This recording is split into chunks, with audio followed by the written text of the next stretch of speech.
नाशिकमध्ये शिरवाडे वणी या गावी कविश्रेष्ठ कुसुमाग्रज यांच्या नावाने पुढच्या वर्षीपासून 2 दिवसीय कुसुमाग्रज महोत्सवाचं आयोजन केलं जाईल, अशी घोषणा मराठी भाषा मंत्री उदय सामंत यांनी आज केली। शिरवाडे वणी येथे सामंत यांच्या उपस्थितीत आज कविश्रेष्ठ कुसुमाग्रजांच्या शिरवाडे वणी या गावाला कवितेचं गाव म्हणून घोषित करण्यात आलं। त्यानंतर कवितेच्या पहिल्या दालनाचं उद्घाटन सामंत यांच्या हस्ते आज करण्यात आलं। त्यानंतर कुसुमाग्रज विद्यालयात आयोजित कार्यक्रमात ते बोलत होते। पुढील 3 ते 4 महिन्यात हे कवितेचं गाव पूर्ण होईल।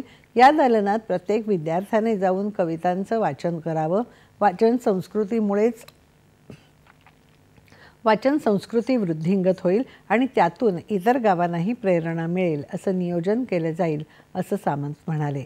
तसंच आगामी काळात बाल, युवक आणि महिलांसाठी साहित्य संमेलनाचं आयोजन करण्यात येईल। संत तुकाराम महाराज यांचे सर्व अभंग ई-बुक स्वरूपात लवकरच येतील, असंही त्यांनी सांगितलं। पुण्यातल्या वाकड